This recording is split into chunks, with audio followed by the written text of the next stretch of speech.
Un exercice ici sur le passage de l'acide gallique au galate de propyle. Nous réalisons un mélange équimolaire d'acide gallique et d'un alcool qu'on va appeler B. Après addition d'acide sulfurique H2SO4 concentré, on chauffe à reflux pendant 1 heure et on obtient ici le galate de propyle. Première question, il faut nommer le groupe caractéristique obtenu, il faut l'entourer dans la formule topologique du galate de propyle. Ça, c'est la formule topologique. Dans une deuxième question, il faut donner la formule semi-développée plus le nom de l'alcool B qui a été utilisé pour la synthèse du galate de propyle. Troisième question, petit a, il faut écrire l'équation de la réaction de synthèse du galate de propyle. Petit b, il faut nommer cette réaction et en donner 2 caractéristiques principales. Petit c, préciser le rôle de l'acide sulfurique. Et petit d, le rôle de la pierre ponce. Quatrième question, on sait que le rendement de la synthèse, c'est 70%. On nous pose comme question, quelle masse de galate de propyle peut-on espérer obtenir à partir d'une masse petit m 17 g d'acide gallique qui a servi à la synthèse? Cinquième question, a-t-on intérêt à utiliser l'alcool en excès pour la synthèse du galate de propyle? Première question, dans la formule topologique du galate de propyle, on reconnaît ici le groupe C, le carbone n'a pas été indiqué, COO, donc ici avec 2 groupements qui sont greffés, c'est la fonction ester. Donc le galate de propyle est un ester. Donc ici, ce groupement est rattaché à ce premier groupement ici et ce deuxième groupement ici. Une deuxième question, il faut donner la formule semi-développée et le nom de l'alcool utilisé pour la préparation du galate de propyle. Eh bien, il y a un moyen mémotechnique.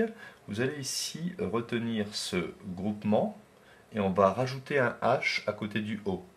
Donc ici, nous avons un carbone. Ici un deuxième carbone et un troisième carbone. Donc 3 carbones. Donc j'indique ici l'hydrogène répété 3 fois. Ici ce carbone possède 2 hydrogènes. Ici ce carbone possède 2 hydrogènes. Et il est relié à l'oxygène. Et je vais juste ici rajouter un hydrogène. C'est un moyen mémotechnique. Ici l'alcool en question est le propanol. Pour être plus précis, si on numérote la chaîne 1, 2, 3, la chaîne carbonée la plus longue, ici le groupement OH, le groupement OL, est greffé sur le carbone 1. Donc propane, 1 OL. Le OL, il est sur le 1. Dans une question 3, nous allons écrire ici l'équation de la réaction de synthèse du galate de propyle. Donc on prend l'acide gallique, caractérisé ici par le groupement COOH, fonction acide carboxylique. Donc l'acide plus le propane 1-ol, et vous obtenez ici l'ester, le galate de propyle, et libération d'une molécule d'eau. Donc pour retenir un moyen mémotechnique, ici pour former l'ester, ici vous supprimez OH, vous supprimez le H, et vous faites greffer le O ici, à cet endroit-ci. Vous supprimez OH, vous supprimez H, et vous faites greffer le O ici. Vous voyez ici le O est greffé. Question petit b, caractéristique de cette réaction d'estérification, il faut savoir que c'est une ici réaction qui est très lente, qui peut être très lente, et qui est athermique, qui ne dégage pas de chaleur. Question petit c, quel est le rôle de l'ajout de l'acide sulfurique concentré? Eh bien, c'est une source de H+, d'ion H+, ou H3O+, qui est un catalyseur. Alors, le catalyseur permet d'augmenter la vitesse de la réaction, mais il ne modifie pas la valeur de l'avancement à l'état final.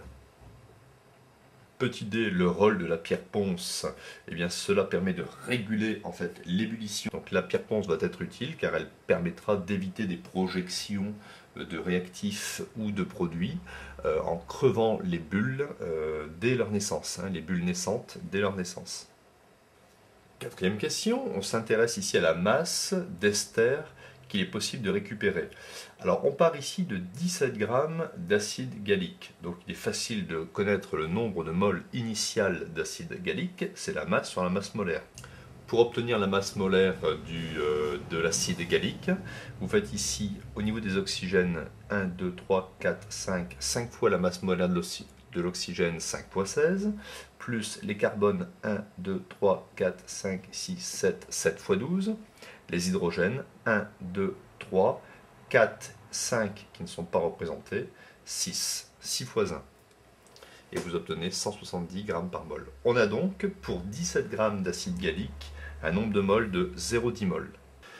Donc on nous parle d'un rendement de 70%. Alors si la réaction était idéale, une mole d'acide gallique générerait ici une mole d'ester. Mais le rendement c'est 70%. Donc on va récupérer non pas 0,10 mol d'ester, mais 70% de 0,10 mol. Ce qui me fait un nombre de moles de galate de propyle de 0,07 mol. Et pour finir, la masse d'ester obtenue, c'est le nombre de moles d'ester, 0,07, multiplié par la masse molaire d'ester. Et pour avoir la masse molaire de l'ester, moi j'ai trouvé 212 grammes par mol. Effectivement, il y a 5 atomes d'oxygène. 1, 2, 3, 4, 5. Donc 5 fois 16 grammes par mol. Il y a 10 atomes de carbone. 1, 2, 3, 4, 5, 6 au niveau du cycle. 7 non représentés. 8, 9, 10. Donc 10 fois 12 grammes par mol. Et il y a 12 atomes d'hydrogène. 1, 2, 3. Ici 4, 5 non représentés. Ici 6, 7 non représentés, 8, 9, 10, 11, 12. Il y a 3 hydrogènes ici sur le carbone qui n'ont pas été représentés. Donc j'obtiens une masse d'ester de 0,07 fois 212, ce qui fait 14,8 grammes pour ce rendement de 70%. Alors, a-t-on intérêt à travailler ici avec l'alcool en excès pour préparer le galate de propyle? Eh bien, effectivement, en travaillant avec ici cet alcool en excès, on peut déplacer l'état d'équilibre dans le sens direct, c'est-à-dire dans le sens de la formation du galate de propyle. Ça permet tout simplement d'augmenter le rendement de la synthèse.